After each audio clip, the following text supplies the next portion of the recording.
Hello and welcome to On the Rocks, a BRTFC Supporters Club podcast where we discuss all things BRTFC, and I'm your host, Liam Goodley. This broadcast and our club are sponsored by Reynolds Furniture. Visit their store on 27 to 31 High Street, Bognor Regis today, or log on to their website, www.reynoldsfurniture.co.uk, for more details on a fantastic local service they can offer you. I'm joined today by a Rocks legend.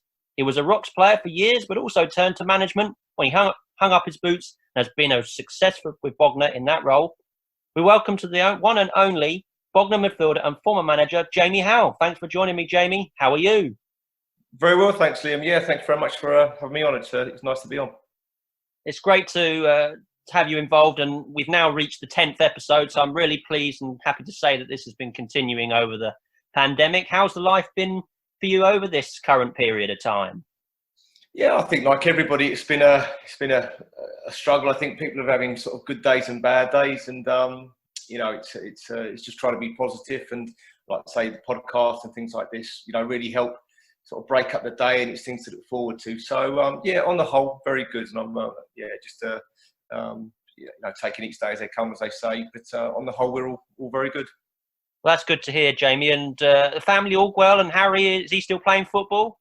Yeah, Harry's still playing, still giving me nightmares. But no, he's good. He's playing at Brighton at the moment, and like most of the kids, like him, I've got two girls, and I think it's difficult for them a little bit because they're so used to being active and tearing around here, there, and everywhere with clubs and school that it's been a bit of a culture shock. But on the whole, they've been doing pretty well and coping well, so I'm pleased with them all. I know it's been very difficult, particularly in recent times. The weather's been so nice that it's been very difficult to not go out and enjoy the sunshine as much as we'd like to normally.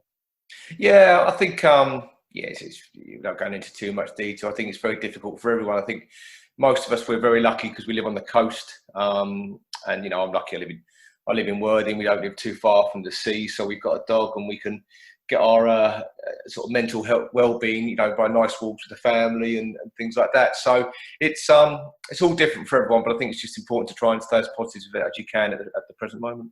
Yeah, definitely. And talking of positive things, we are going to go and talk about the FA Trophy run in 2015-16.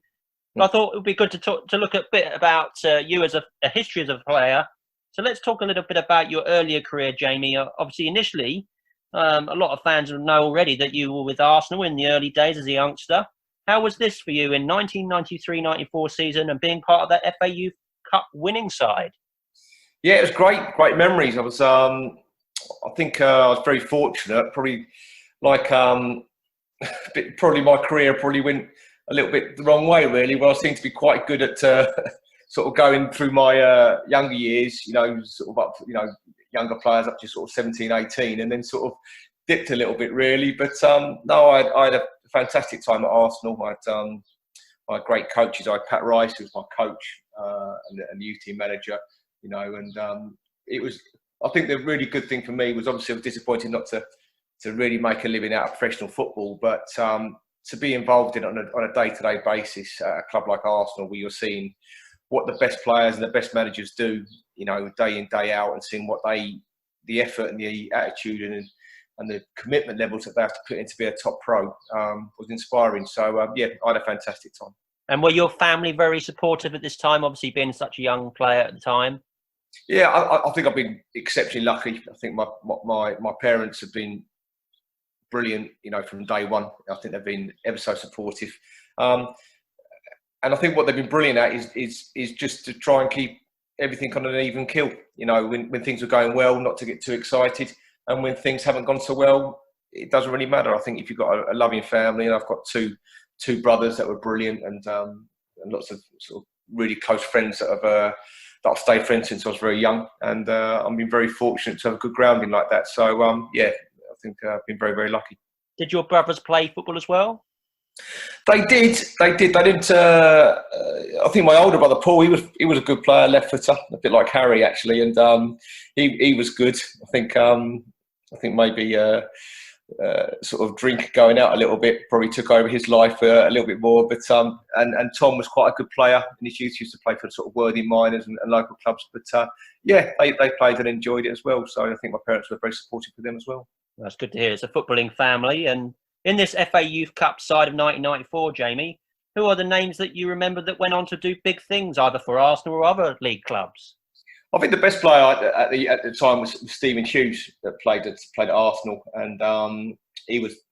We were very lucky. I think we had 5 players that played a bit like the class of '92. I'm not trying to say we were like the class of '92 at Manchester United, but we had 5 lads that played for England schoolboys and England youth teams. I think we all were in England under 18s together, and there was 5 of us, and we were all probably at that age, 15, 16, we were all pretty even. But then I think in the next couple of years, definitely Stephen Hughes really played well. But I was lucky in those England youth teams to play, Phil Neville, Danny Murphy, Danny Mills, lots of good players. Jamie Carragher was a year below me at Lillishall. So I think what that taught me was lots of players that you thought were the best players ended up not having a career, and some of the players that you didn't think were that good have ended up having the best careers. So it just shows you it doesn't matter if you're the best player at 15 or at 14 or 18, it can fluctuate all the time.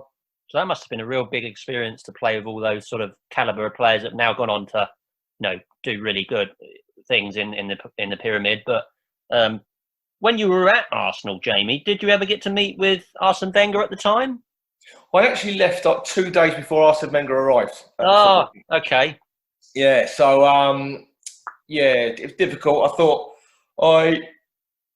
without getting too much into it, I think I got a year's contract at Arsenal, and I think I played 22 games, I think, something like that year in the reserve team. And the reserve team was a good, it was made up of John Arts and Paul Dickoff up front. There was Paul Davis in midfield, Boldy. And it was good, you had a lot of good players. And I was only myself and Hughesy were the only young players that were playing. And so I thought I was told I was going to get another contract, which was hopefully I was. But at the last minute, Bruce decided that he was going to bring other players. He let me go. And then I think 2 days later on, he got sacked. And then Wenger came in 2 days after that. So it's like football; it can happen very, very quickly, and you think you're all sorted out and you're doing okay, and then suddenly your world can sort of be flipped upside down very quickly. And that's one of the big things about football is one moment you think you're good and you're all set, and the next it all changes. Yeah, and it's I think that's football in a nutshell. Some managers can like you. I think George Graham was there. George Graham knew me from quite a young age, signed us with a lot of other players. And then suddenly he left. Rioch came in for a year. And if I'm honest about it, I don't think Rioch spoke to anybody else apart from 5 players at the club. So it was it was just a very strange, it just changed, very quickly. But that's football, and some managers like you and some are not so keen on you, and you just have to go with what happens to you. Yeah. So what a lot of people don't know is that you captained the under-15s and under-18 schoolboys for England as well. Is that right? It wasn't the 18 schoolboys. It was not trying to be disrespectful. It's not quite clear online, so that's why I'm trying to clear it up really, because I wasn't quite sure. I think some. It was the England under-18, so it's the best players in the country at the time, and most of the players, with all due respect to schoolboys at 18, they're still in the college programme where the best under-18s in the country were pretty much knocking on the first team, playing things from there. So, with all due respect, I was very, very lucky to captain 15s and the 18s, and it was a wonderful experience for me. That's great. And how did this experience help you grow as a player later down the line, would you say? I think what was interesting is, and it's quite difficult at the moment because I see lots of young players coming through, and I can see that with my son, and I've got nephews who are really, really good football players. But you just you can never tell. And what I mean in a little bit, but like when I say that is, I think when I was 14, 15, I was quite an attack-minded midfield player that would score goals and beat people and things like that. And I went to the national school at Lillishall, the FA national school at Lillishall, and I sort of was moulded into a sort of a defensive midfield player, and that's what I ended up as, But I'm 5'6" 3/4, and I like the 3/4, so I'm not physically and Man Mountain, or very, very strong. But you got moulded because that was what managers wanted at the present time. And so I think really a little bit probably didn't play to my strength. So I seem to just, I didn't go on as much as what I liked to have gone on really. But yeah, as you say, that's life. What position were you in initially then, Jamie? I didn't appreciate. I was a central midfield player, but I was probably a more of an attack-minded midfield player, like an 8 or a 10. And by the time I left Lilleshall and went to Arsenal, then you ended up playing as a 4, and that's why I ended up playing for most of my career. And I was okay, but quite boring. If I'm honest about it, as a boring player. And it was great. No, that's great. And you wouldn't get the chance to play for the first team at Arsenal, unfortunately, but you turned pro there in 1995. So that must have been a big achievement at Arsenal before getting snapped up by Pompey in 1996, Portsmouth. How did this all happen? And this must have been a real great experience for you as well. Yeah, I was very lucky. I was also very lucky that Martin Hinchelwood was at Portsmouth, and I knew Danny, his son, that was a really good player. And he was at Portsmouth, and I came available and wanted to sort of come back.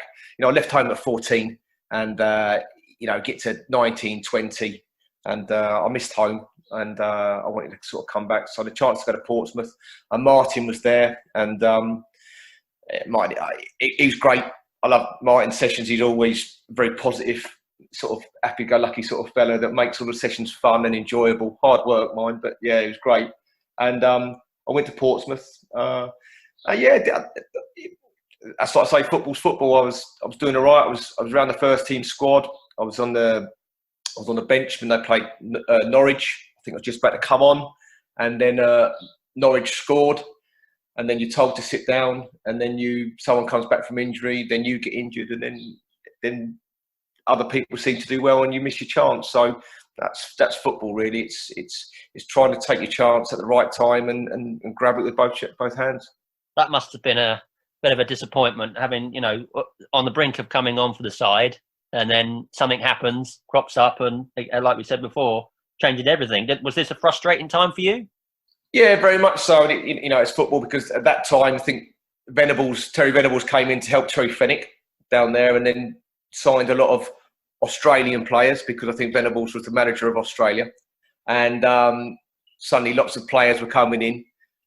Maybe not that really good a player, you'd have thought, a little bit, but they're coming in, and then that was difficult for a youngster to try and break through and play, because you've got other people all, obviously taking your spots. And I think, within a young player, they want to play, they need to play to show what they can do. And when you're not getting a chance to play in the first team, then it's just frustrating. But you have to earn it, and fundamentally, I probably wasn't good enough to. I didn't justify a place to start. So it's if I was good enough, I'm sure I would have done. Yeah, talking about, because this is such an early point in your life, really. Did this affect your education and everything when you were in the big teams there? Yeah, it did. I think I went to Lilleshall, and in those days, I think you had GCSEs and you had coursework, but sometimes we'd be away for 4 out of 6 weeks in a school term, playing football tournaments abroad, and then you come back, and we used to go to a local comprehensive school in near Telford in Shropshire, and they say, listen, this is your homework. You've got a couple of days to revise, and you've got an exam, and it was 6 weeks' work. So it was difficult. When you're at that stage, everyone dreams about being a footballer, and I did take my education seriously. I think my parents drummed that into me at a very early age, which was very wise. And but it was difficult to juggle everything. So I did okay. But obviously, I think the trouble is when you come out of football, like a lot of people find, it's very hard, because you put your eggs in one basket, and it's very hard when you're at that stage. It's all or nothing, and everybody wants to be a football player, and if they've got an opportunity to. So it's difficult to juggle the education and the football.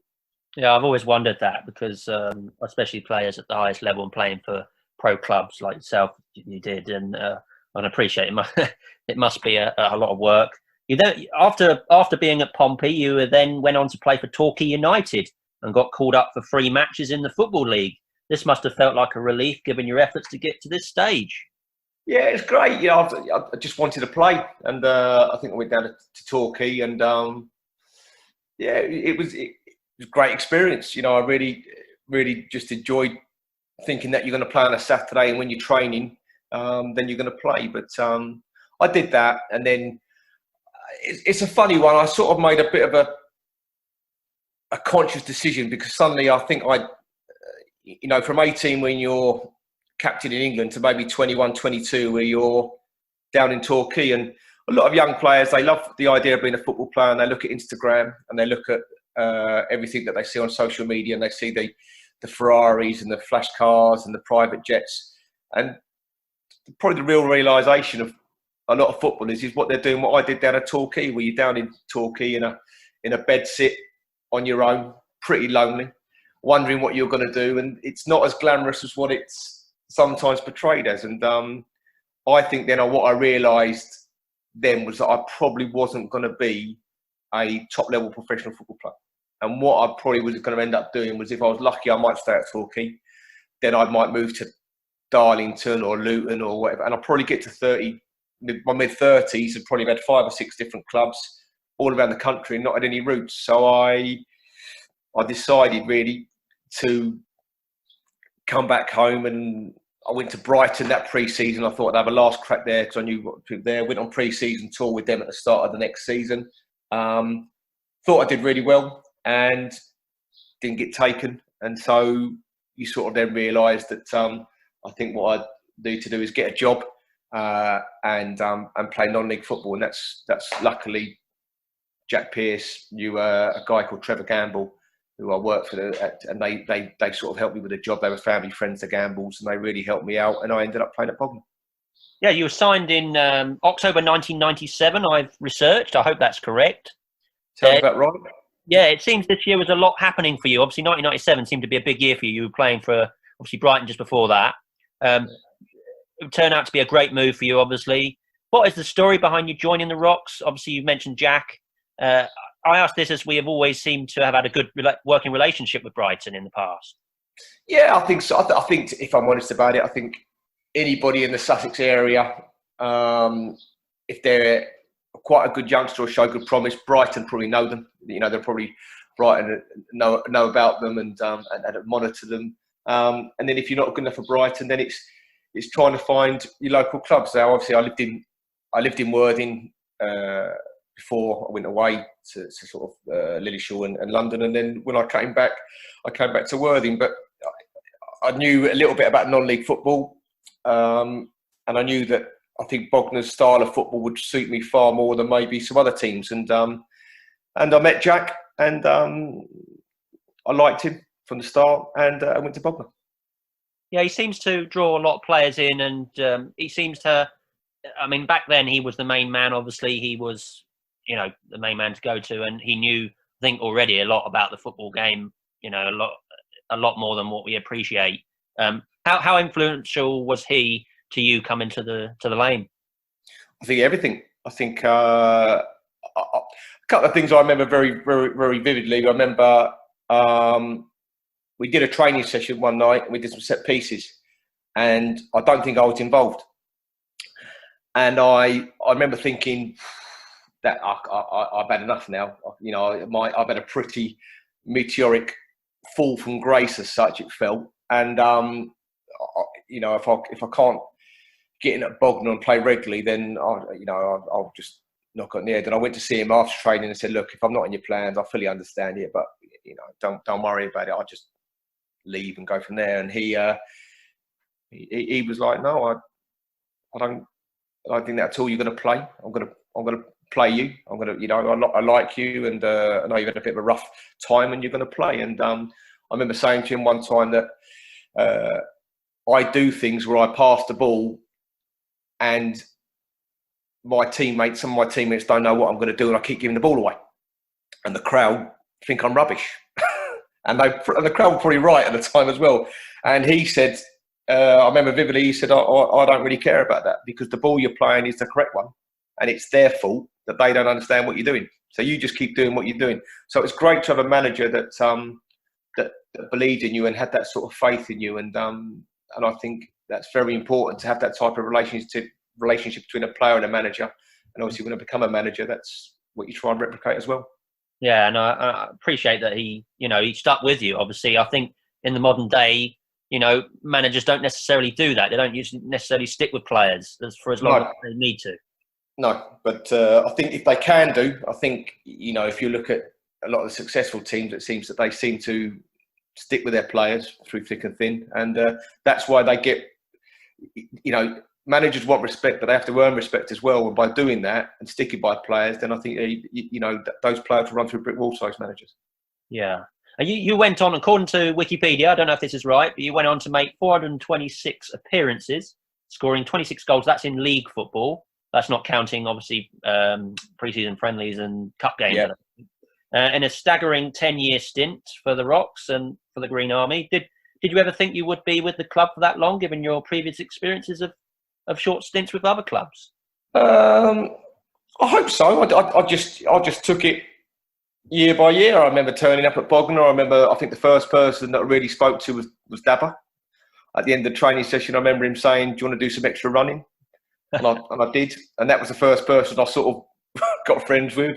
And 10 years later on, you end up playing. And, I just had some wonderful times playing at Bognor. And I look back fondly every time I talk about Bognor and remember things. So, yeah, it was a great time. What was the main difference for playing for Bognor compared to those other clubs that you played at? The money. The money. No, I'm teasing. It's I think going through the football leagues, the difference between the Premier League and all the other leagues going down, it's just things happen quicker, and the players at the Premier League and top levels can do things under pressure, and they can do it quicker, and it's just it might be half a second, but it's just I just found that every level was quicker. Just by a bit, so that was the only really difference. But I think also it was when I played at Torquay, I remember playing Wigan, and I think on my debut, Wigan were doing really well. I think Martinez was playing at Robert Martinez, he's a very good manager, but he was playing at Wigan at the time, and I remember thinking after 20 minutes, this is quite an easy because they're so big. I just thought all I got to do is play two touch and get round these people, but then. I think we lost 4-0 and they scored 4 set pieces because they were all 6'2", 6'3", most of their players. So the leagues are different, and in those days and still nowadays, a lot of emphasis is put on physical attributes of players instead of maybe technical side of it, which is horses for courses, really. Yeah, you're not always buying skill; you're buying the physical side of who they are. Yeah, I think so. I think to get out of the Championship is a different team to what you'll need to survive in the Premier League, for example. I think that's so. It's just different, and to get out of Division 1, to get out of the conference, you'd have to be a certain, style of team, and it changes from league to league. Yeah, I totally agree with that. Bit of a tough question, this one, Jamie, but what would you say were your best performances in a Rock shirt over the 10 years as a player with the club? Well, that's a question. I know there's so many matches, there's so many goals that it's very difficult to narrow it down. I don't know. I think one game that I remember very well was we played Thurrock away, East Thurrock, who were going really well, and we won 5-0. And I think every one of us that played that day was sensational, really. I think Ben Watson scored a couple of goals. Guy Rutherford was brilliant, and I think that was even more remarkable because I think he'd been out drinking all Saturday and Sunday, and then we played the Monday night, and he was just sensational. But that was Guy, really. But one of those games, and I think there was a game. I think I scored at home against Grays with a header, a very rare header. Yeah, we won 2-1 against an excellent Grays team, and how we ever beat them, I'll never know. But I think when I speak to Birmingham and people like that, that's a game we always remember because we just absolutely murdered most of the game in the middle of the park. I remember looking at him thinking we're not doing very well here, but we won the game 2-1, and I managed to score a header, which was remarkable in itself. I remember Grays being very particularly tough to beat. And I remember Guy Rutherford, he was one of the staples of the side, wasn't he, at the time? Yeah, I think when I went there, I was like, I think, you had Kevin Murphy was excellent, and Gary Young played a lot. Burmy, Paul Thomas was there, was a really good player. Scammell, 80 miles, was always score. Hudson, loads of really good players. Dave Piper was another one that I thought was very underrated, really good lad. And Jody Rowlands, absolute. I rated him. I thought he was superb. Really good lads to play with, and that's why you're there for 10 years, really. Because I think I was ever so lucky that had a great manager. He thought a lot of me, and you had great teammates, and I just really enjoyed my time playing. Yeah, that's great to hear, Jamie. And away from the football, when not involved in the football and working in the community with the football, which I will come into, what does Jamie Howe like to do in his spare time? I think it's difficult. I think when I've got 3 young children. I think I've got Harry and I've got Katie and Annie who are 10 and 9. And I think between my wife and myself, a lot of time is just running around, making sure that they're doing their things that they want to do. So I think being out of football for a little bit, it's given me a chance to spend time with them and do things for them, which I probably needed, which was good. So in general terms, at the moment, it's just running around after them, and maybe in about hopefully 10 years we can have a bit of time for ourselves again. Relax. Yeah. You must have played with and against some top players in your career to this point. You've mentioned quite a few already. When you see the list of teams you played with at such a young age and towards the back end of your career as well, first, in your opinion, who is the best player you've played with in your career?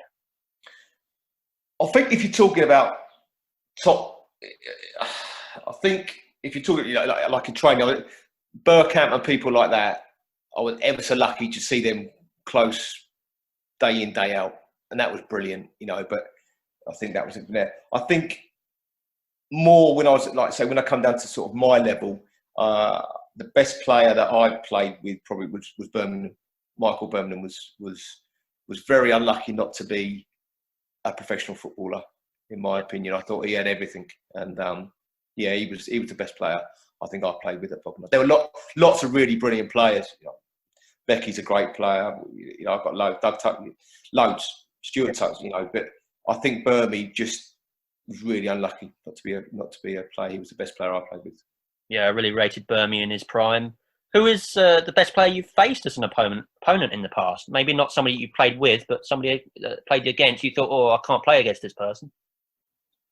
Oh, there's been a lot of them. Players, I guess. I think. I forgot. There was a boy that played for Bishop Stortford. I forgot his name. But I remember Dave. I forgot his name. He's around. I think he's still probably playing. He retired a couple of years ago. He went. I forgot his name. But there was a couple that was really good. There was another boy, Hercules. I think his name was Hercules, and he played for Romford. And I remember him being so strong that I remember myself, Burmy, and Paul Thomas all trying to bring him down. And in the end, Burmy was on his back trying to bring him down, and we actually managed to foul him. But we just remember he was very skillful and he was so strong. But I think those two would definitely come into mind. Matt Smart was another good player. I remember he played at Eastbourne. He used to always do well and score goals. A good central midfield player. So yeah, there are lots of good players I came across. It sounds like some real tough battles in the midfield there for you over the years.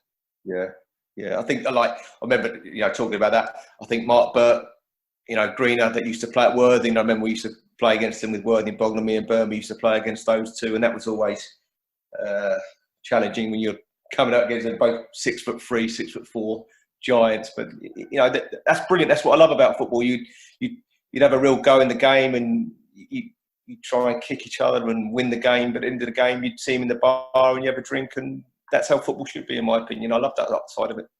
That's part of the reason why I like going to Bognor. It's also the rivalry with Worthing, and I think over the years we've seen some great matches between the two. Yeah, I think it. I think we're very fortunate when I was playing and managing that we seem to maybe have the better time of it, really. But it's like with anything, these things, they come in stages, and you can't have it all your own way. But we had some brilliant games against Worthing, and I think it's, haven't we had a good rivalry? You want rivalries. You want people that you want to beat, and they want to beat you, and you want fans to come and watch the game, and there be something on the match. And as long as that doesn't spiral out of control on the pitch or off it, because I'm not into that. But that's what the players are there to do, to provide that entertainment, to try and do their best for their respective clubs. And I think Worthing are doing brilliant. To be fair, Adam Hinch is my brother-in-law at Worthing, and they've done sensationally well. And they've got a really good team, and things seem to be going well there. But I'm sure things will swing back as they do, and then they'll swing back again. So it's great to have that rivalry. Yeah, and hopefully, obviously, going into the coming seasons, we get some top matches against them as the seasons go by. In 2007, Jamie, you went out initially on loan with Burgess Hill Town. Obviously, this was at the back end of your sort of career, I think. Before signing with them and being part of the Hillians for 2 seasons, you were to become the player manager there. Could you describe this time and your reasoning for leaving the Rocks at the time? Surely a big opportunity for you to show what you could do on the sidelines as well as on the pitch. Yeah, I think I'd had an injury, and I think wanted to get some games, and Burgess Hill kindly said they'll take me, and I went there, and then an opportunity came up where I could be the player manager. I think, was going to go there as a player coach with the idea of taking over as a manager. And I spoke to Jack about it. It was something that I wanted to do. I knew I was coming to the end of my career, and I wanted to be involved in it as a coach or a manager as such. And Jack was really supportive. He thought I should go for it. He said, because you've got to learn your trade somewhere. I think being a manager is a lot of people think it's the idea of turning up, picking a team, shouting a little bit, and going home. And it's not. It's a lot of hard work, and a lot of, like with anything, you need experience. You need to make mistakes. You need to learn from your mistakes. And I went there, and I remember Jack said, "Yeah, I think you should go to Burgess Hill, but the only advice I can give you." He gave me 2 bits of advice, which I think are very prudent. He said, "Try not to end up hating the players," which is one bit of advice which I always remember. And the other one is, he said, "You go there, but you'll definitely be sacked within a year, because that's what Burgess Hill do. But you should go there and learn your trade and learn your experience." And I did that, and it was a good time. I enjoyed it, but yeah, pretty much came true to what he said.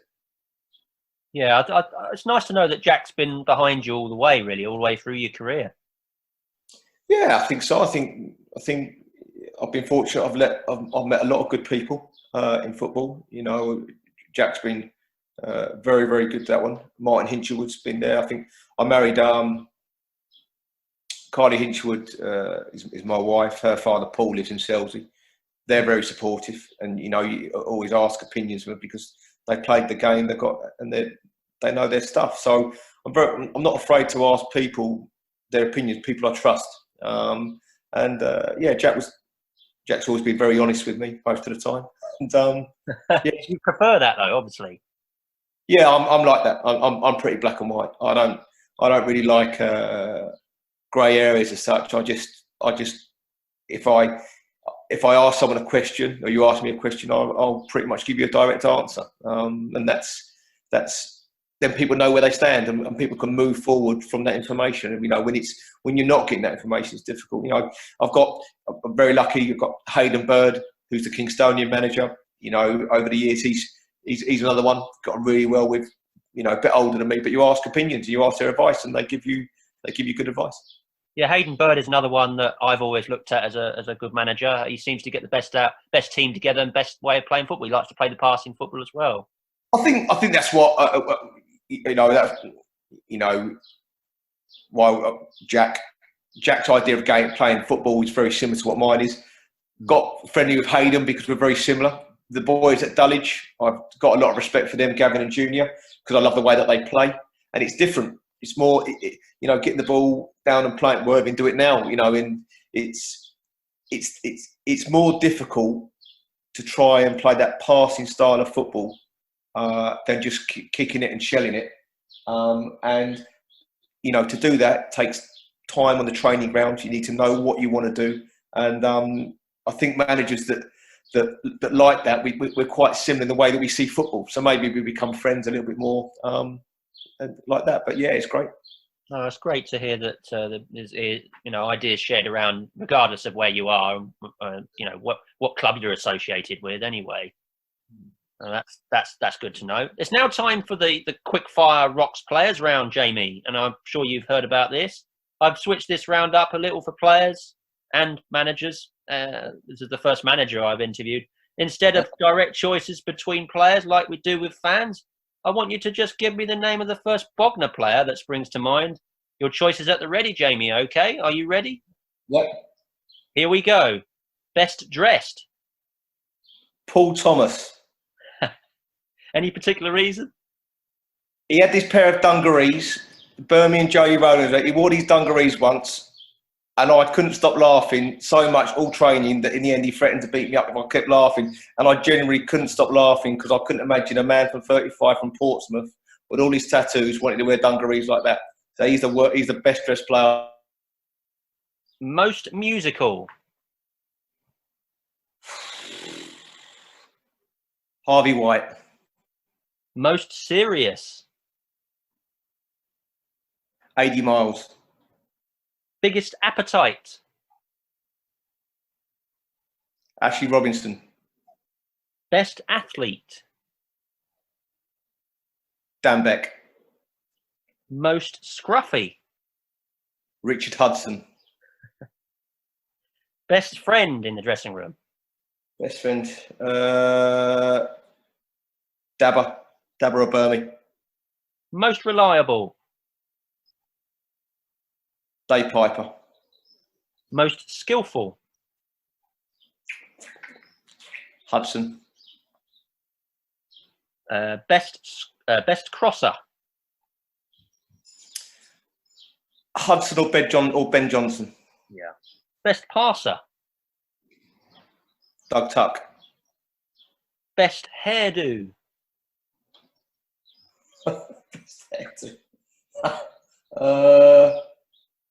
Charlie Balfe.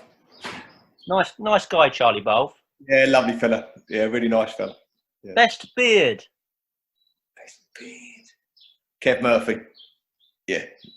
Best attitude?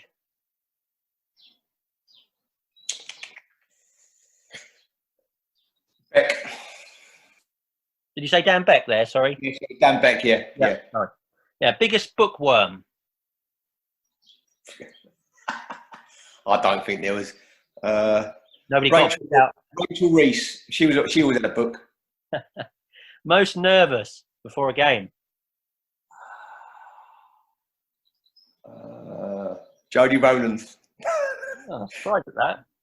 He always thought Jack would shout at him, and he would. Best striker? These are generic ones.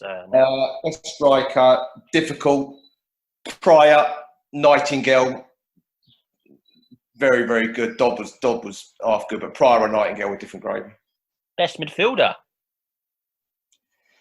Difficult, because I think Burmy, Beck, Wills, Tuck, take your pick. Dean Wilkins was, what a player. He, really good. I rated Dino. I thought he was very good. Not only with us for a short period of time, but I thought he was very good.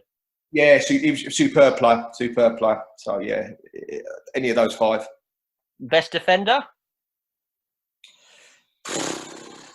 It's so difficult. Axton was brilliant. Andrews was brilliant. Samuel Ab, Robbo. You know what I mean? Any of those people. Kev Murphy was really good. Yeah, any of those five. Best goalkeeper? Dan Lincoln or Grant Smith. I think both just unbelievable. Colin Humwick was very good in my early days as well. Remember Colin Humwick, yeah? Brilliant. Yeah, still really good lad. Great in the dressing room. A really good keeper. Unlucky with injuries, but he was really good. But yeah, I think probably modern day manager, Grant and Dan Lincoln, just brilliant. They were superb, weren't they? Both of them. Oh, sorry, Stoner as well. I played with Stoner. He was wonderful. And Colin Humwick obviously went on to do a bit of goalkeeping coaching with the club as well, didn't he, for a period? Yeah, he was. Yeah, he's just a really nice fella that would do anything for the football club. So yeah, he was really good. These two might be a bit tricky for you, Jamie. These next two. Best coach. Dabba. Oh yeah, of course. And best football mind. The last one. Jack. Yeah. Going back to your career now, Jamie, it was clear in 2009 that you had left Burgess Hill Town and would soon become assistant manager at Bognor. How did this come to pass? Who was it that contacted you about the move? Dabba did. I think Dabba had a difficult. Jack was not very well, and Dabba had taken over. I think with Neil Cockcroft, and they're in the Conference South, and I think they got relegated, and I think Dabba said, looking for a bit of help. Would you be interested? And I was, I think I just left Burgess Hill, and I knew Danny brought word in, and he mentioned about going there. But when Dabba said about coming to work with him, that was great. Oh, that's great to hear that Dabba reached out to you. In 2010, you would transition into going into managing with Dabba Kilpatrick, before eventually it would be you as the main manager with Dabba as your first team coaches alongside you. This proved to be a really successful period for you. How did working with Dabba on a weekly basis turn out to be like for you? And it really felt like this time was spent building a solid team. Yeah, it was interesting because I think we got relegated that year. So I think the club had come from the conference. I then joined with him in the Ryman Premier, and we got relegated. I remember going to Dabba's house, and Jack was coming around, and Dabba said to me, I think I'm going to resign. Do you think we should resign? And I said, no chance, because I need the money. So I said, Jack will have to sack me before I'm going to go. And we were laughing and joking, and we didn't know what to do. And Dabba then said that he felt his best role was coaching, which I think it is. I think he's brilliant at it, and that's where his strengths were. And he suggested that I and Jack become managers, joint managers. Jack said that he hadn't the time to do it at that precise moment, and I said that I definitely didn't want to manage with Jack because there is no joint management with Jack because he's such a dominant character in his football club. There's only going to be one winner in any debate. And Jack was really good. He said, I'm happy for you to manage because that seems that your strengths would be good. Dab would then do his strengths on the coaching side of it. And Jack would always put his 2 pence in, which was always wanted and was good. So between us, we did it. But I remember saying that I'll do it, but if I make a decision, I don't want people to say, no, I'm not going to do this, or you should have done that, because someone has to make the final decision. And if we're all going to support it and we try and do the best way we can, then that's how I manage it. And I don't want Jack interfering in it because he was the chairman. And to be fair to him, he was brilliant. And I think that it allowed Dabba to go back to, our relationship wasn't, we'd speak about it, we'd always discuss who we're going to play, what we're going to do. But fundamentally, we all knew our roles and responsibilities, and it seemed to work very well. Yeah, because at the beginning, it was a bit confusing for myself. I do a bit of journalism, and Steve Bone at the Observer. We weren't sure whose role was whose. So we were a bit confused at the time, I remember. And then it finally got sort of narrowed down to your manager, Dabba's first team coach, Jack is in the background. I think if I'm really honest, what happened a little bit was, I think Dabba was the manager. It looked like then if Dabba goes from the manager to the coach, it looks like a demotion. And that wasn't the case, and that definitely wasn't how that should be, because he'd done a brilliant job and was very much part of it. But the trouble then had was when somebody has to make a decision, and the trouble when we had was that because people thought we were joint managers, if you wanted a pre-season friendly or you wanted a player, you didn't know who to speak to. So in the end, that's why it was decided that we'll actually sort of make an announcement. I'm the manager, Dab was the coach, but it was very much, we did a lot of, it was no way meant to be that as a demotion for Dabba, because he was and was as integral part of the success as what I was, as what Jack was.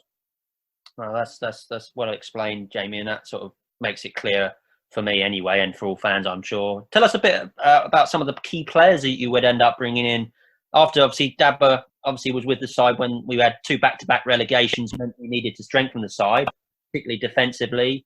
Who was it that you brought in that really made a difference? Well, I'd always felt when we played that we were a little bit. Yeah, we played some wonderful football, and then we might lose 2-0. We might lose a little bit of. We lose at set pieces or something ridiculous from there. So I felt it was important. I remember playing one game, and I think we were struggling, and we let a goal in the last minute, set piece again. And I remember saying to Jack, as we were walking up the pitch, I want to sign Ben Andrews. And I don't think Jack was really keen on it at the moment. He's gone, his legs have gone from there. But I was really adamant that's what I wanted to do. And I think Ben Andrews and Axton really complimented us and gave us that steel at the back. Because the only other time we had that, I remember playing, was when we had a season where we had Tommy Elphick and Joel Lynch came on loan at Brighton. Yeah, I remember them being very solid. And then suddenly, when the ball would go into our box, you just felt like they're going to clear it. And at a young age, you could tell that they were top players and top fellas. And I wanted to try and recreate that. So I thought Andrews and Axton were real key signings for us to give us that. We always played nice football at Bognor. I thought the football was good, but it gave us that side of it that when it needed to be a little bit more tough to defend, to be a bit more ruthless, I thought that gave us that edge that we needed. Yeah, I totally agree with that, Jamie. I think both of them players were, really standouts to the turning around of things at Nywood Lane.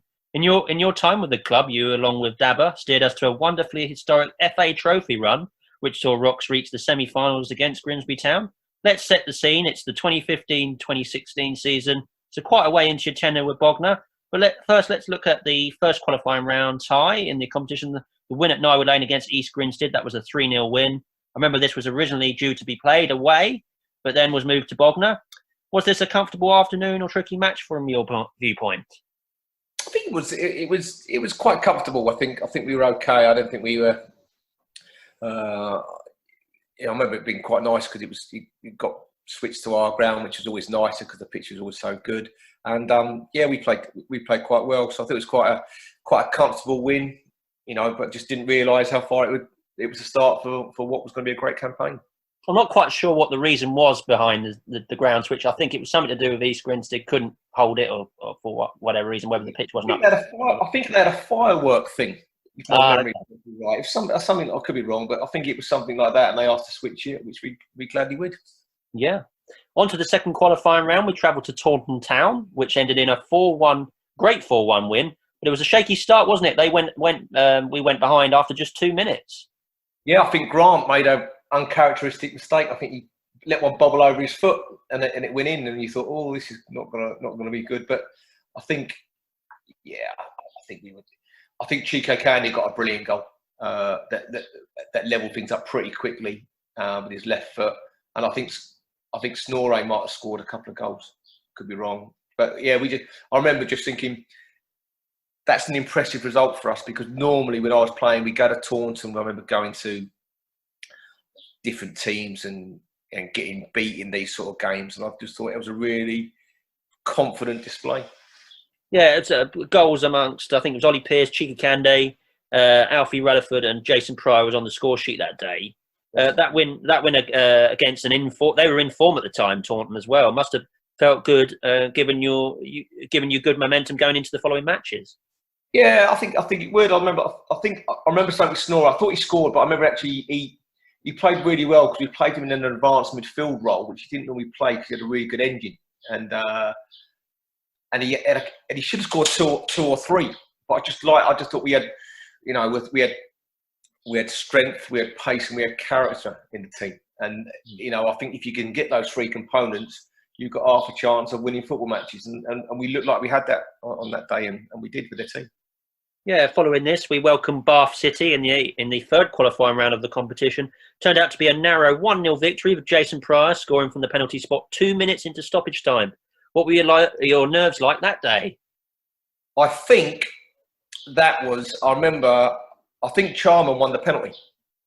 And I remember he was an excellent player. And I remember, you know, that season you could just play him anywhere, any role, and he'd always do an absolutely sterling job. And I remember just thinking, cool, I'm going to have to go there on a Tuesday night. It's going to be difficult. How are we going to get the transport arranged? And then he got the penalty, or he was instrumental in it, and Jace dispatched it. So, you know, I was pleased because it was showing that we weren't getting beat by teams that we were expecting to get beat by, and I thought we matched them. Yeah, I thought Gary Charman, he's obviously gone back to Horsham now, but I thought he was a very good chance signing, obviously coming towards the back end of his career, but I know he's keen to keep playing, and I just thought he was a real character in the dressing room for the team. I think I got very lucky at the time. We managed to get in Gary Charman, who was not only a really good player, it was a great man. Darren Budd was another unbelievable signing. Didn't play every game, but was at that stage of his career where he was happy a little bit to play 25 games. And when he played those 25 games, he was brilliant. But he was brilliant in training, like Gary, brilliant around the club. You know, and if you can get those people at the right stage of your career, you're very lucky. Yeah, Darren Budd's another one, obviously doing really good stuff with Worthing as well now. Yeah, he's top player, top lads, and you know, if you can get a lot of them in your changing room, it certainly makes your life a lot easier as a manager. Yeah, and we would then be underdogs in the first round proper of the trophy, having to travel to Maidstone United, and again managed an incredible 1-0 win with Candy netting the winning goal in the 17th minute. What are your memories from this day? Well, I remember that I think they had a lad called Alex Fisher that could throw the ball to the back end, you know, not the middle of the goal, the far end of the goal. So I think they had Jay May that played up front. That was a really big, strong fella, and they played it into him. And I remember we played. I don't know if Chad played or Gary played with Sammy Alab, and Robbo played in front to try and stop the ball in at source. And I think we scored early on, quite early, about 17 minutes, something like that. Chike nicked it off the goalkeeper and scored. And I remember saying to Dabba, I think we should try and defend this. I don't think they've got too much. If we could just keep discipline the whole time, do it for them. And it was a really ugly game of football. And I remember, and you know, Jack's brilliant. I'm not saying anything, but I remember Jack didn't watch the last 20 minutes of the game. He walked out. And on the way home, he spoke to me the next day because he didn't like the style of football that we played. And I found that hard to take, because in the changing room, we just beat in Maidstone, who were top of the Conference South at the time. And, you know, Sammy Lab's got a broken nose. Robert, you know, the players are giving everything. They were absolutely kicked off the pitch. You know, Harvey White was brilliant. You know, we had a really good team. And we won 1-0. And we won ugly. And there's a difference between playing the beautiful game and sometimes winning, and trying to get that right balance is difficult. And I remember Jack was just a little bit disappointed in the manner where I was over the moon. But you could have those disagreements with Jack. He was, you know, as good as gold. But I just remember that story quite vividly. Yeah, that's a funny story, that, Jamie. And I'm sure he came round to the idea, obviously, getting into the next round. And we'd obviously make history by welcoming Altrincham to Nywood Lane for the second round. The match was in doubt due to the freezing temperatures, resulting in having to use cars on the pitch to warm up the surface beside the main stand. This game included a last-minute screamer by James Crane to win this game 2-1. But what a night at Nywood Lane this was, and it must have been a massive for you and the whole side. Yeah, I remember speaking to Simon Cook a lot before the game, because I didn't think the game was going to go on, and you know, Simon was, as a secretary, was always brilliant. He wasn't just a secretary. He took so much things off my plate so you could concentrate on football. And I remember speaking to Simon. He said, "Yeah, we're talking about putting some cars on the pitch." And I thought he might have had a bang to the head or something at the time. And I turned up the game, and we got cars on the pitch with the exhaust, trying to, you know, the bottom end of the pitch and in front of the main stand, trying to make sure it was unfrozen. And I remember thinking I fancied us against Altrincham because they did not want to play. It was really interesting to see that they did not fancy playing one bit. And I thought we had a really good opportunity to score. We played well. They then got an equaliser, and I thought, Altrincham on a Tuesday night or Wednesday night. This is going to be difficult to get the lads up there and everything like that. And then Craney, great player for the Rocks over the years. He's done brilliant. As he always does, comes up with vital goals at vital times, and it was a beauty. He was in my previous episode with him. He was talking about the goal and a bit disappointed it wasn't on film. That goal. Could understand why. It was. It must have been 25 yards. I don't think you could have hit it any better than what he did, and to win the game as we did was brilliant. And those sort of goals, when we beat Bath and we beat Maidstone, and the manner and how we winning these games gave the team real confidence to go for. We had a lot of young players. Alfie Rutherford, who was a young player at the time, that's gone on to do brilliant, and it played brilliantly well. In that campaign as well. So it was it gave the team and the players a real lot of confidence. Yeah, and we'd go into the third round and we would travel to Sutton United at Gander Green Lane, a team we had faced on many occasions in the past, but were a growing side on and off the pitch, Sutton. This one finished 0-0 in a tight match. I remember being there myself, but the fans, I think, were confident that in the replay we had a chance. Was this the same feeling in the dressing room after this match? Well, I think a couple of years previous to that, we played Sutton in an FA Cup game, and we were going quite well. And I remember thinking this would be a test, and I think we got blown away. Got beat 4-0 up there and got murdered. And I remember thinking, not to get too carried away because there was still a big gulf in class. And in fairness, we played well up there. I thought we had a good, we had a couple of chances to maybe score, and we didn't. And I thought getting back at the lane and see what we could do. So I thought we played well in both games. I thought we were, obviously the replay on the Tuesday night following was another spectacle as Rocks ran out 2-1 victors after extra time, of course. However, how was your heart rate after that win, Jamie? Brilliant, ecstatic. I remember that game well. I remember a lot of the games well, really, but because I remember you had to meet the manager and the captain of the team with the referee before the game. They were doing a lot of that, and I think Paul Doswell, done really well, Paul, but he wasn't there. So I think Beardy and the goalkeeper, who the guy when they had their really good FA Cup run, was eating all the pies, and Jason didn't meet me in the referee's room, and I think he had to go toilet or something like that. And I remember him turning around and saying, "Where's Jason?" And he said, "Oh, he's obviously gone to the toilet because he's a bit nervous, probably." And I remember thinking, "Yeah, fair enough." And so I felt they might have thought they were going to win, quite confident. So I think the lads were really fired up for it. And I remember extra time.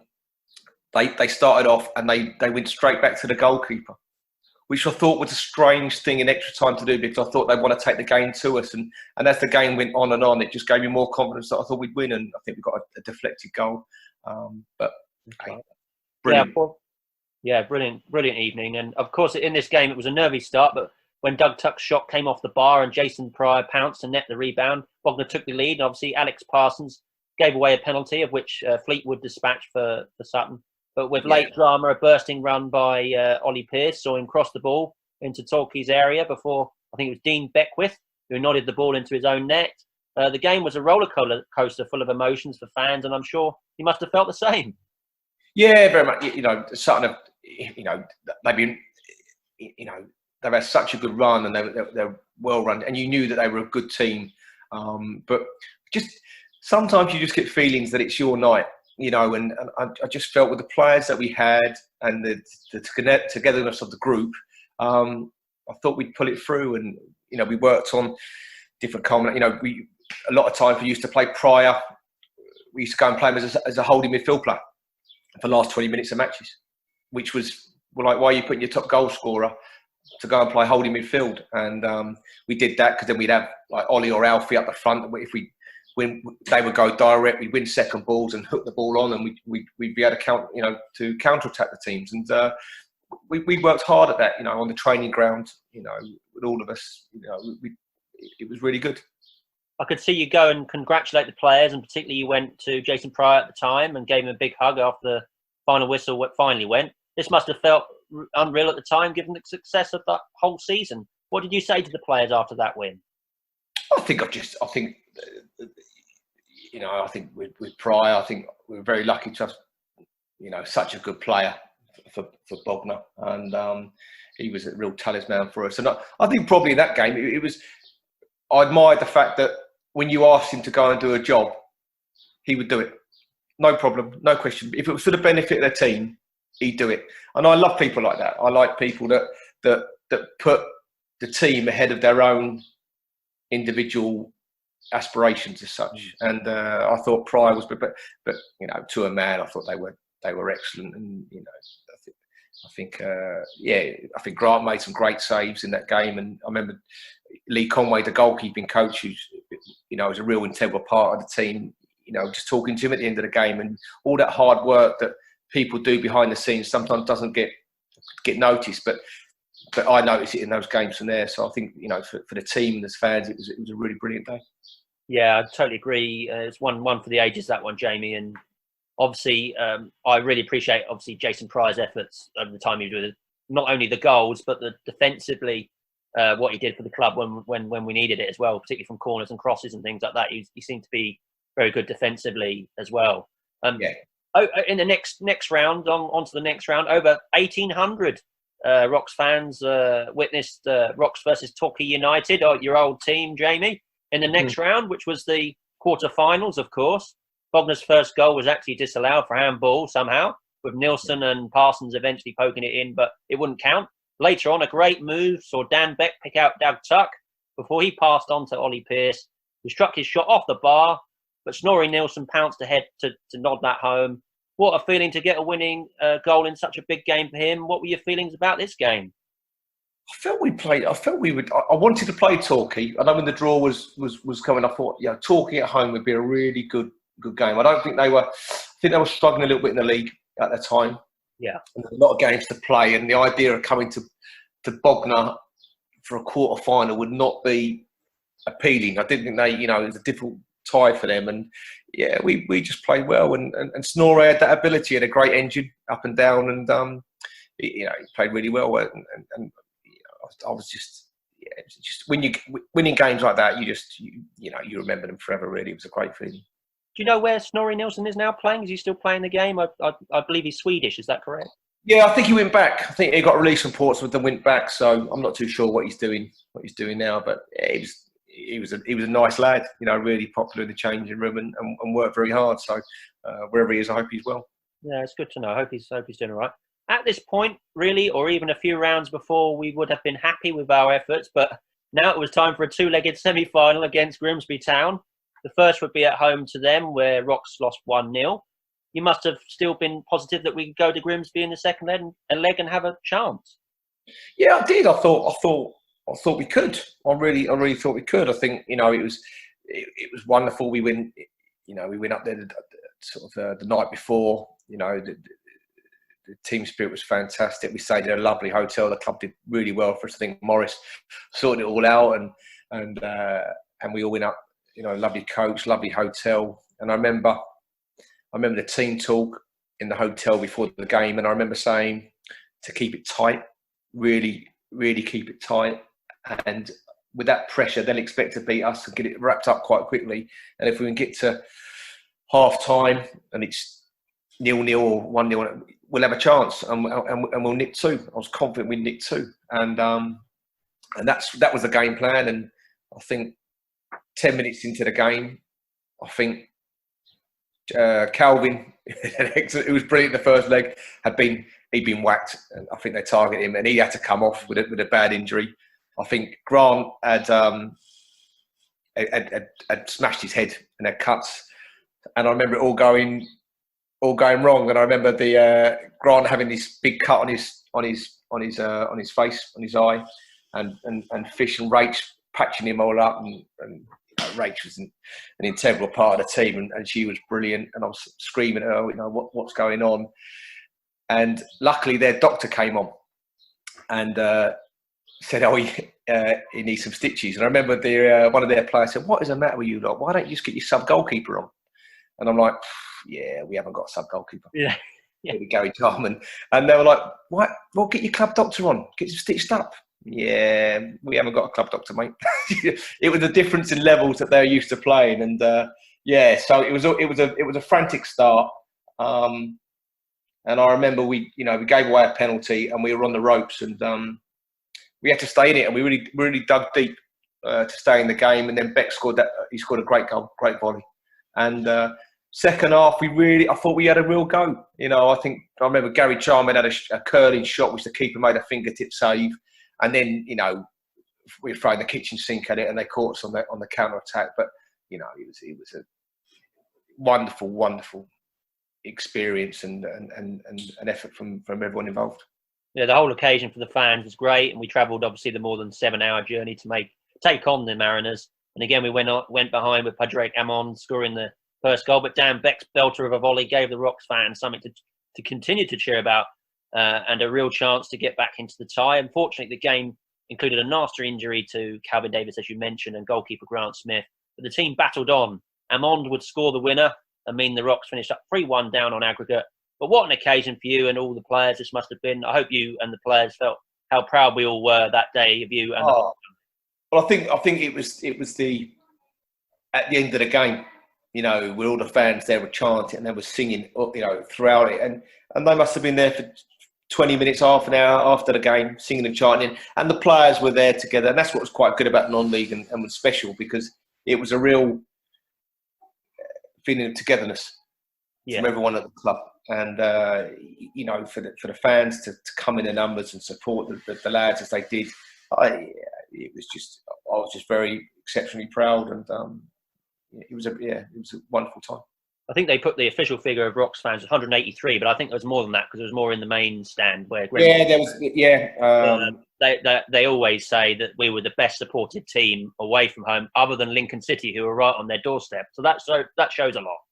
Yeah, there were definitely people there, mate. I remember turning around at one stage. I remember seeing Gary Yates, who comes to a lot of the games, and he was there with I think he'd driven up on his own or with one other fella, and I was like, "Hello, Gary," and it was, you could see people spotted in the main stand as well as well as the large contingent away from the goal. So that means a lot when people travel all the way up there, because it's a long way to go. Yeah, and great memories for me, and I've always remember that season. Looking back with hindsight, though, Jamie, did you think we would have had a better chance to get to Wembley had we been drawn against Nantwich or AFC Halifax in the semi-finals? Yeah, we might have done. I think Halifax. I don't know if Halifax went and won it in the end. I don't know if they did, because I think Grimsby got up. Yeah, I think it was Halifax. Yeah, but maybe whoever knows. You can never tell. But I think maybe in hindsight, the only thing I might have done a bit differently, I might have been a little bit more aggressive at home in the first game. I was very conscious of the two-leg affair. You're playing a team from a different level. You're not too used to that level, because not playing week in, week out. And I wanted to be in the game for the second game. I wanted to still be in the tie for the second leg.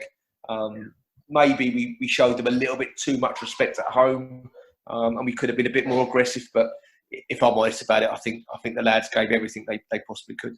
I certainly believe that. And when I look back at that first leg, I think if it was a 0-0, I think a 0-0 draw at Nywood Lane, I think maybe we could have upset things and gone through. But I always think, when I look back at the draw, I think we got the tough draw, really. But it was nice occasion to go to Grimsby Town, obviously a league club before that, and they were just about to go back into the league. So it was a really good occasion from a fan's point of view.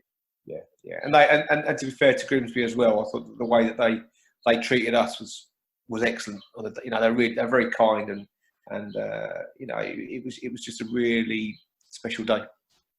Yeah, it was. And we were only that one step away from Wembley, but I'm sure you had no regrets from that season and that campaign as a whole. I think the only difficulty, obviously we missed out on the league because we played so many matches. I thought we were the best team in the league that year. And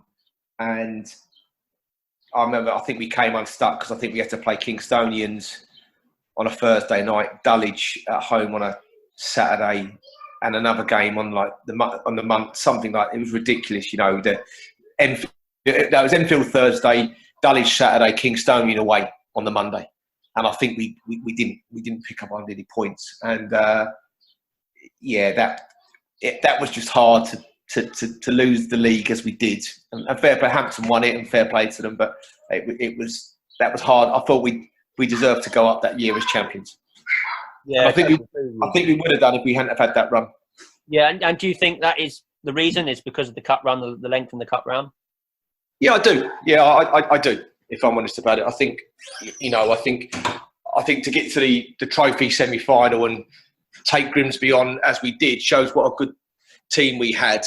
And I think a lot of people thought we were probably the best team in the league that year. I don't want to take anything away from Hampton because they won it, and fair play to them. But I think a lot of people seem to feel that way, that if we didn't have had the trophy run, we would have gone up as champions, and we didn't. But such is life. I wouldn't swap it. I wouldn't swap it in any way. I thought the trophy one was magical. Is it true that Jack Pearce told the players how proud he was of them in the dressing room? I think it was just during this run. I don't know if it was at the semi-final or not, but if it was true, which game was this? I don't know. I heard somebody say that he'd had a big, he'd been in. Jack was great. Jack didn't come in the change room that much. He was very, very good. He was always, Jack could do what he wants, and he still does. But he'd come in, and the players loved seeing him, if you know what I mean. And he'd come in, but he did come in, and he told everyone how proud he was of them, and from the chairman and I think just with Jack, that was really good of him. I don't remember what game it was, but he was very, very good, very supportive. And it was great to see the support of the town as well. The town council got involved in the big run, and banners up everywhere around Bognor. I thought that was a really good season. You were also integral in the promotion of the side through playoffs as we beat Dulwich Hamlet in 2017 to reach the National League South. How was this season for you? It seemed like a perfect way to end your managerial time with Bognor. Well, I think, it's a lot of. Sometimes it's difficult being a manager because you can't put out in public what's really going on, and sometimes you can't do that. And I think it was really difficult. Liam, just hang on 2 secs. Just hang on 2 secs. No problem.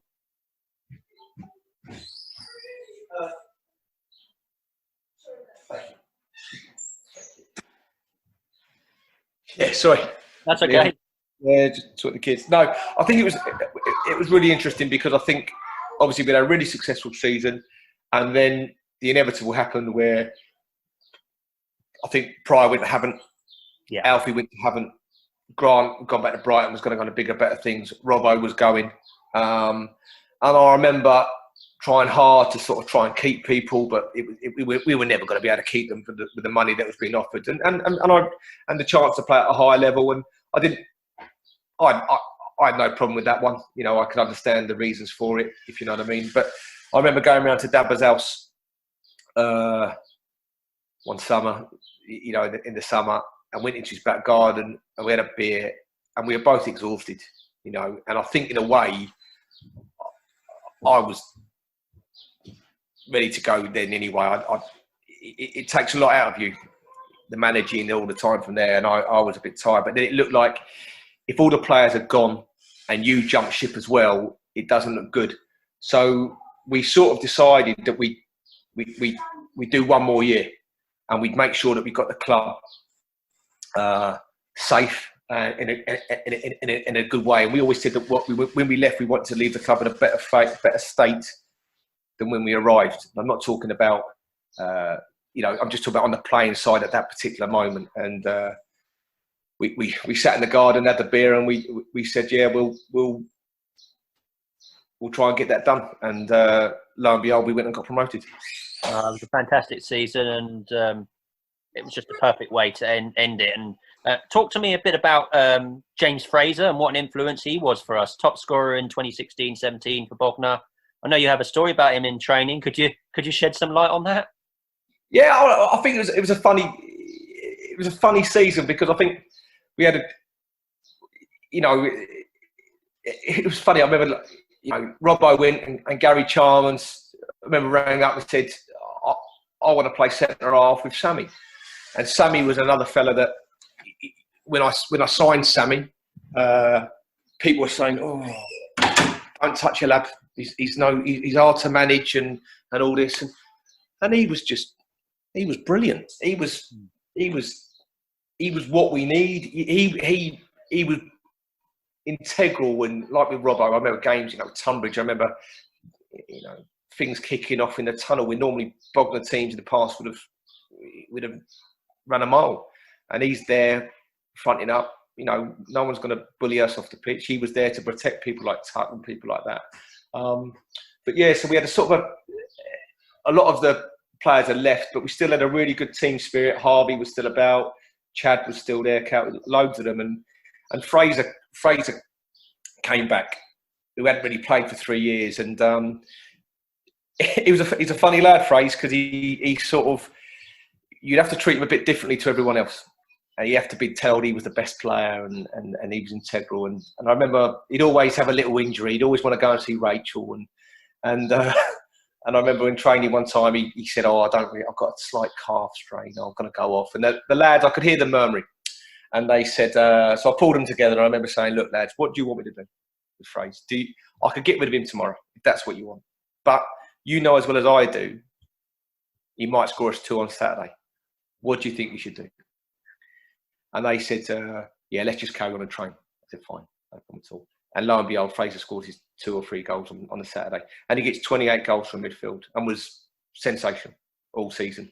And so I was lucky that we had him at the right time, and I was lucky that we had the lads that accepted him for what he was going to do as well. And we had a great team. Yeah, I always look back at that season fondly. James Fraser really, really shone, and it showed what he could do when he was fully fit. And I look back at him as one of my favourite players actually over the years. I think in the more modern times, I think I think gave it his all. Yeah, I think you had him. Jimmy Mewett was there. He was you're blessed with so many good players. I've forgotten how good Jimmy Mewett was. You know what I mean? And he was becoming that season. He was becoming more and more integral with his pace, and he was great player, and then you had Ollie on the other side. So we had pace, and then they were coming into their own and getting better and better.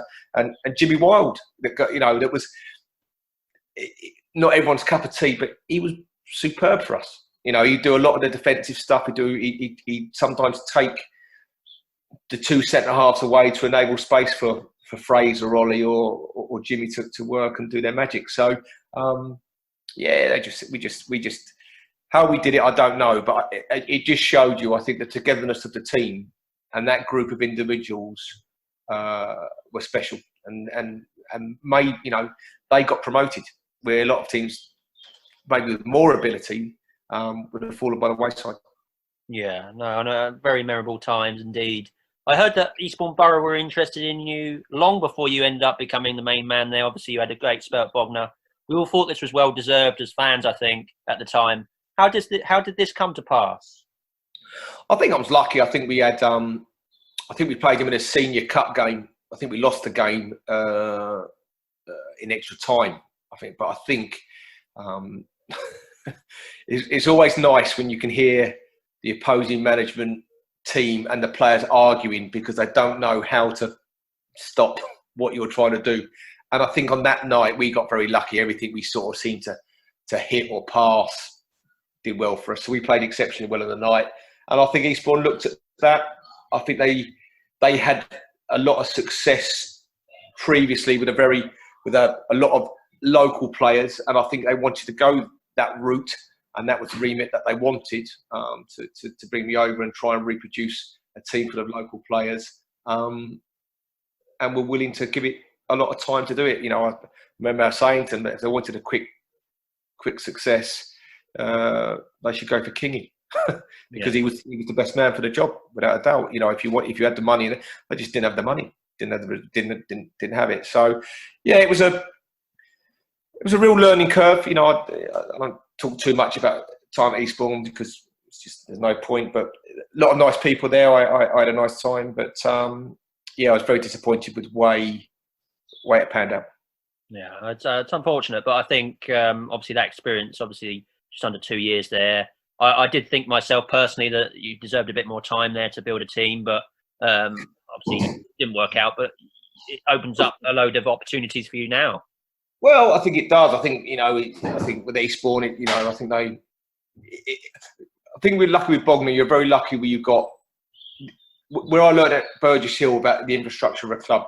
If you haven't got a good infrastructure, you've got no chance as a manager. And I believe that. And at Bognor, you've got Simon Cook.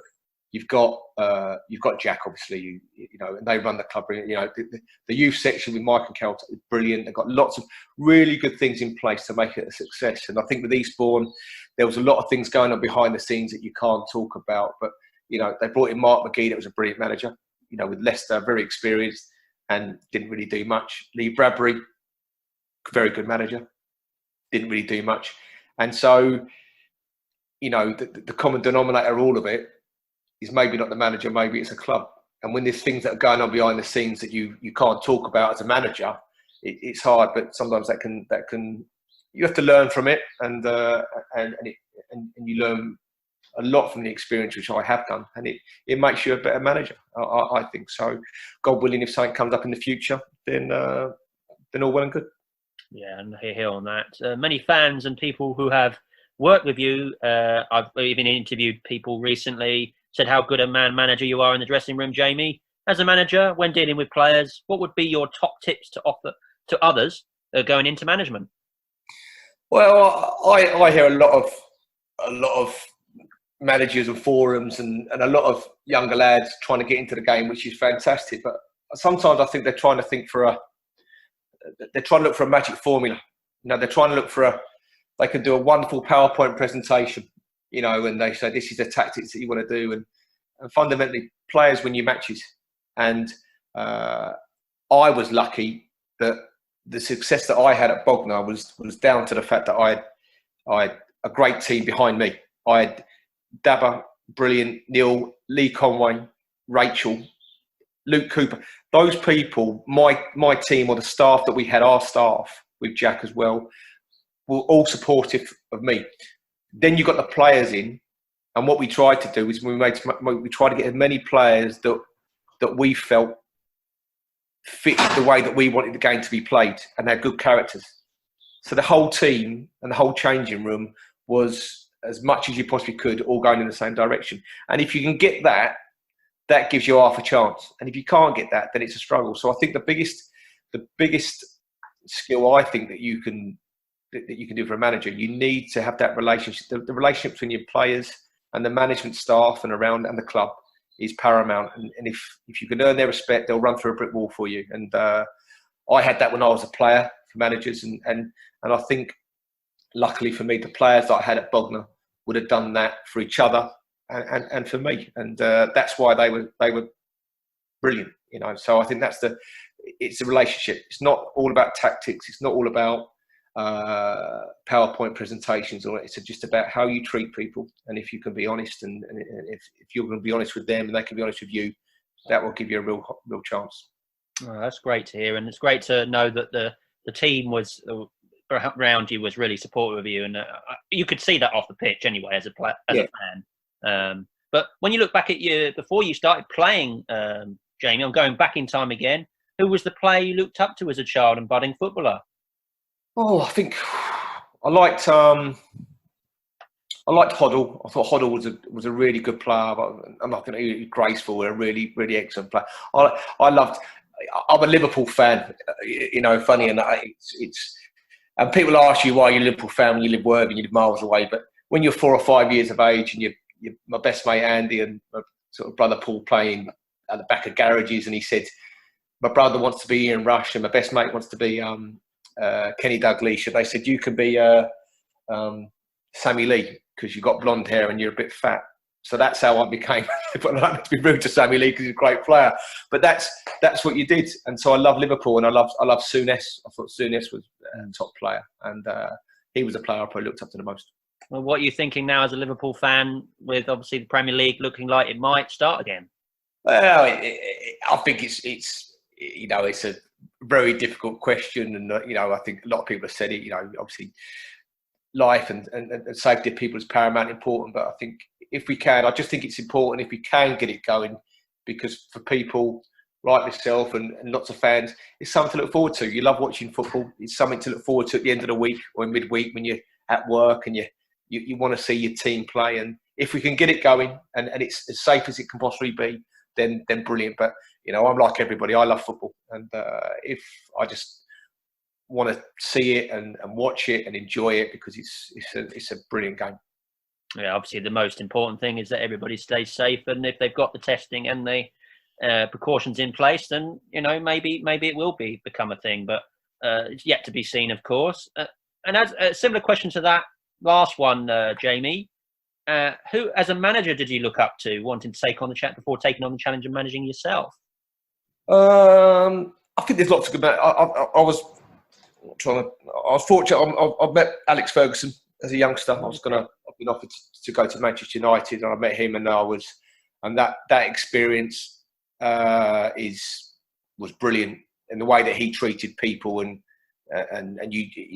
made you feel like you're wonderful, even at 14. And he did. I'm sure he did it. I know he did that with lots of very, very talented younger players. I like Bobby Robson. I thought I just like the way, I think he just, some managers nowadays, I just, Mourinho springs to mind a little bit. We're great manager, but went for a stage where it was everyone else's fault, it was the referee's fault, and it was just a boring, negative interview. And we all love football, we all want to win, but there's got to be a winner, there's got to be a loser.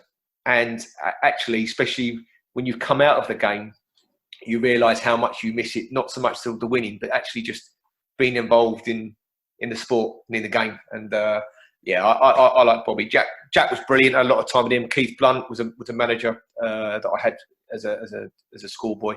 He was superb, and Pat Rice at Arsenal was a huge influence on the way that I think managers should behave. Well, he's a legend, obviously now. Pat Rice. He's been involved with that club for many years. Are you into music, Jamie? And what kinds of music are you into right now? What used to get you pumped up before a game? I'm into lots of strange music, to be honest with you. I don't mind. I like anything, really. I think it's, I like any music. I've got lots of strange, varied tastes, and my kids tell me I'm old and past it, because I'm not into this grime stuff and some of the stuff that they play in change rooms these days. But yeah, I like any music, really. I'm quite easygoing. Okay. Do you have any special talents away from the football pitch that you'd like to share with fans? Not really. I love chess. Oh. That's really one of my passions. I love playing golf, but I love chess. I play lots of chess. And I worked at a school where there was a grandmaster, and we struck up an unlikely friendship, because he thought I was taking the mick when I said I was really into my chess. But yeah, I like the tactics. I like chess, and I like the game. You can draw many comparisons between that and football, of course. And did you play competitively when you were younger in chess? No, we used to play around at school, but it's always something that I liked. And I think luckily the guy that played chess liked football, and that's what he would say. It's patterns of play, it's principle to play, it's knowing it's thinking what the next move might be, and that's not just a football thing. Maybe that's a life skill as well, to try and think about what your actions are going to be. If you do this, what the action's going to be, what the repercussion's going to be. So it makes you think about doing something before you do it. Yeah. Do you follow any other sports on television or through other media? If so, what are your favourite sports and why? I love sport. Just any sport, rugby, anything. Cricket. I think you'll watch it. Yeah, if it's on and you get time to watch it, then I'll watch it. But yeah, I think sport's great, especially with this current climate of sort of mental well-being. I think sport plays a really paramount role in that, and I can't wait to get back to it. Are you a keen social media user, Jamie? And if so, how can fans follow you? Not really, if I'm honest about it. I think as a manager, I think it's difficult because I just didn't do it. I think if you put, especially being a manager of Bognor, or if you're on social media a lot, you can really open yourself up to criticism. So in general terms, you try not to look at it too much, because you don't want to maybe see some of the comments that are not particularly pleasant, which can affect you. And also, if you're doing well, then you can maybe get a little bit of an inflated opinion of yourself. So not really. I'm sort of on Facebook for a business, and I'm on that for the kids, but not really do all the social stuff. I leave that to the kids. What do you love most about our football club at Bognor Regis Town? I think the people. I just think, you know, I've been there 25 years. I met my wife there. I met so many good people at the club, and so it's not just a football club. It's a community, and I think that's, you know, when I go back now to watch a game, you know, they're very welcoming. You know, the club, you know, Jack, Robbie, you know, I mean, they're all very, very kind and supportive. Everyone sees hello, wants to buy you a drink, you know, and I like that. And I just like, you know, they're just not, they're glad to see you, and you know, they're nice people. So I enjoy feeling part of the club as a former player, former manager, and you know, you really appreciate when you go back there and people make you feel special. That's what I like most about Bognor, is obviously the people behind the scenes and people that are supporting the club, and also the players, of course. And that's what part of the reason why I continue to go down there. And I've seen you obviously recently down at the ground watching some games. Yeah. Like I say, if I get a spare Saturday, I'll come down when I can and watch the game and support the club. And yeah, some of the games I've seen have been really good. So it's I think it's all positive at the club for the moment. Yeah, it's nice to hear. And what is your favourite ground you've played or managed at in your career to date? Favourite ground to go to, or you think it's a nice stadium, or? Don't know really. I don't know. No, I'm not too. Nothing really springs to mind at the moment. Sutton was always bad. Never. Yes, I remember they had the pitch relayed with the 3G. It was one of the worst, boggiest pitches. I remember. Yeah, I just don't think we'd ever won at Sutton. Just. I remember playing a game one time, and even we played really well at there and got beat 1-0, and it was terrible conditions. And Jack, we all thought he was going to go mad. And I remember he goes, "Don't worry about it, lads. I've never won here anyway. Let's just go on." It was a bit of a bogey club for us, wasn't it? Sutton? Yeah, it was. Yeah, so there's things like that, but yeah, there's lots of really good, nice non-league grounds to sort of around. But yeah, I think Sutton was one that, and Romford was never particularly pleasant to go to as well. But yeah, there are lots of nice places. You've always been passionate about coaching, Jamie. Could you tell us a bit more about your spells at coaching at Brighton and Chelsea Foundation, Football Foundation? Sorry. Could you tell us more about the times and when they took place? Yeah, I think I think when you love football and want to be involved in it, you know, you do what you can. And I enjoy coaching. I enjoy sort of helping the kids. And I started off sort of the business, which was All Star Soccer West Sussex, with Adam Hinch about 10 years ago. And the idea was to try and help players that maybe not good enough for their academies, but maybe show a little bit more quality than their grassroots team. And we just wanted to give some extra coaching where they could come, so they could learn and still play for their local grassroots team, but just give them a little bit extra coaching. And we're doing that at the moment. We've been around for 10 years. We've got some, you know, really good coaches. Luke Cooper's involved in it. Danny Hollands is a local lad who's really helpful and does a lot for us.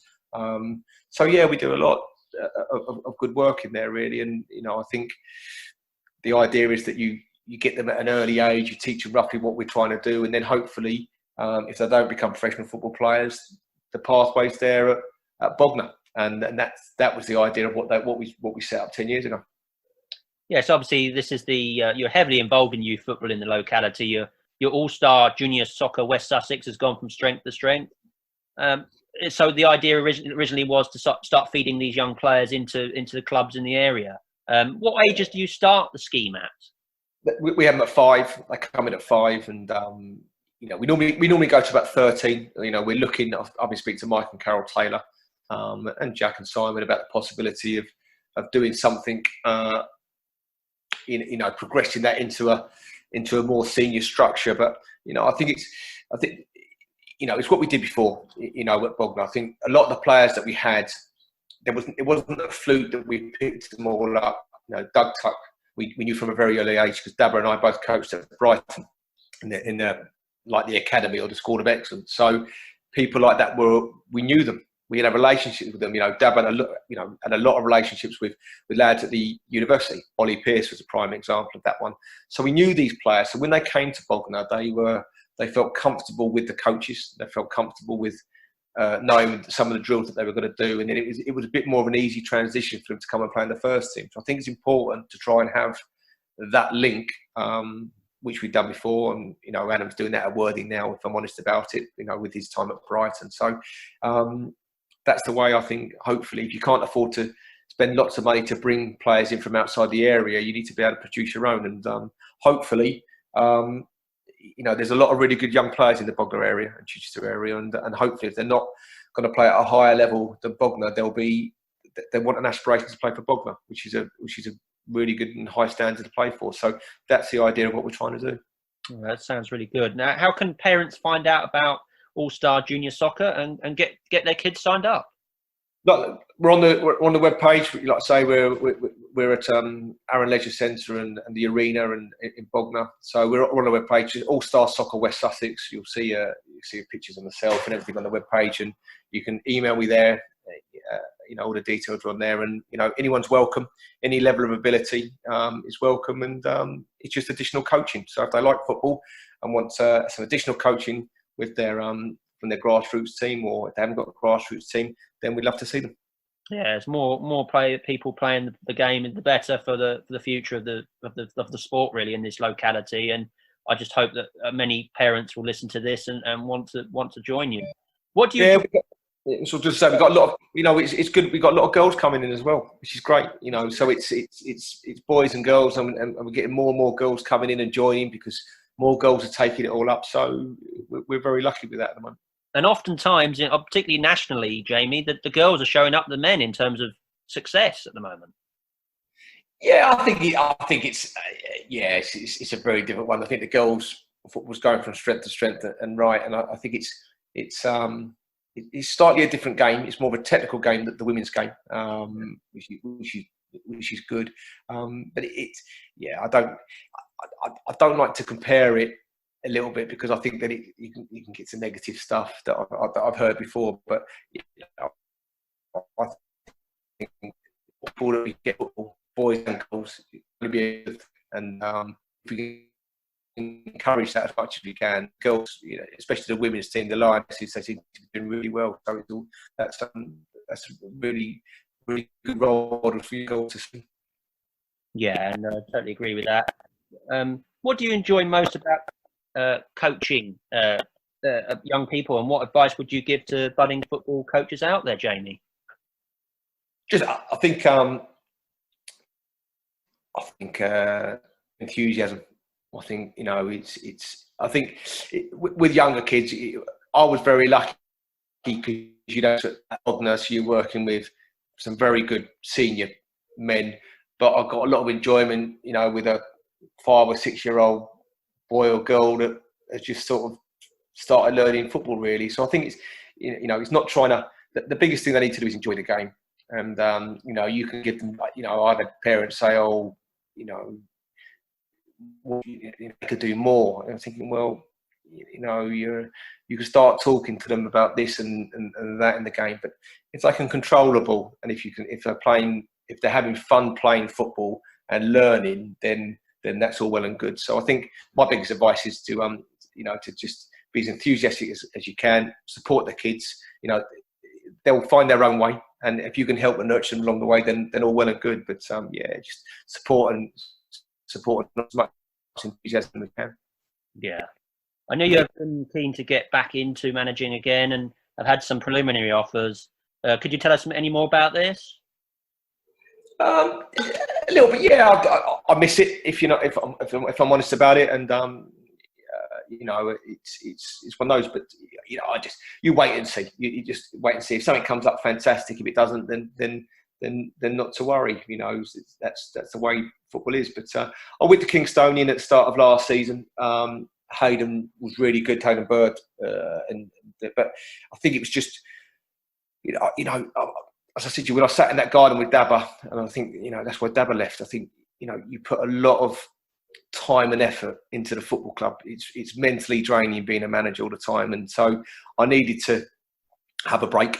I needed to recharge and think about things, and I've done that. And like I say, I just think if an opportunity arises and they want me, then fantastic. And if not, then I'll just, you know, I've got lots of things keeping me going at the moment with the kids. So yeah, whatever will be, I'm sure. Yeah, and I'm sure somebody will come in. I think it's only a matter of time, Jamie, for you. But A big question, really. I understand if you don't really want to answer it, but if Bognor officials contacted you, would you be interested in managing alongside Robbie Blake? I think I think it's difficult. I think it's difficult. I think Jack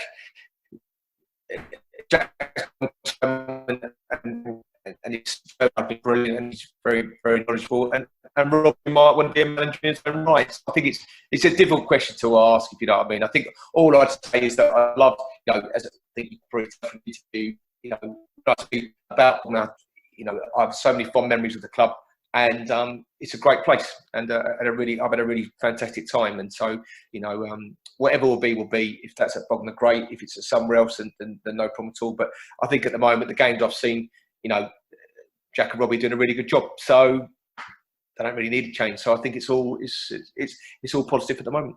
Yeah, I would agree with you, Jamie. And I think they've done pretty well, really, with with everything in place. It seems like they're doing a good job. And basically, my last question, in my view, fans really are the lifeblood of the club and will always be so. What would be your final message to the Bognor fans at this time?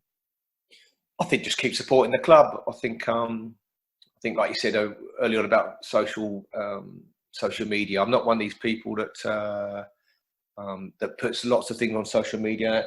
And I think when I left Bognor, it wasn't sort of a fun fair. I sort of went out quite quietly. But the fans have always been very, very good to me when I was a player. And as a manager, and just keep supporting the club. I think it's a fantastic place, and that's why I think it's so special. I think that I like the idea that when I go at Bognor, even if we win or if we get beat 5-0 at home, which we did a fair few times, supporters were there. Do you want to have a drink? They support the team, and so they're the lifeblood of the club, and I wish them all the very best. Many thanks for that, Jamie. Jamie, many thanks for joining me today. And I look forward to seeing you manage teams for many years to come, and maybe seeing you back at Nywood Lane in the future. I really appreciate you spending the time to tell fans more about your career. Thank you for your efforts on the pitch and off it as a manager for the Green Army. If you'd like, it would be great to catch up again sometime to see how things are with you and your career. How would you feel about that? Yeah, great. Yeah, like I say, I listen to the podcast, and I still keep my eye on everything that's going on at Bognor. So yeah, thanks very much for having me, and look forward to speaking to you again. That's great, Jamie, and good to know that you're keeping close to seeing what's going on at Nywood Lane, and I wish you all the best in the coming years. Thanks, Lou. Again, a big thanks to ex-Rocks midfielder and manager Jamie Howell for being my guest today, and getting the chance to chat with him was a great experience for me, and I appreciate him taking the time. If you'd like to get your say in an upcoming episode of On the Rocks, then please contact me on Twitter at Liam Goodley. If your business would like to sponsor our podcast, then please contact David Robinson to talk you through the options. Get your company mentioned on the air with us every episode. This has been an On the Rocks podcast production brought to you by the BRTFC Supporters Club. Thank you for listening. Stay safe. Up the Rocks.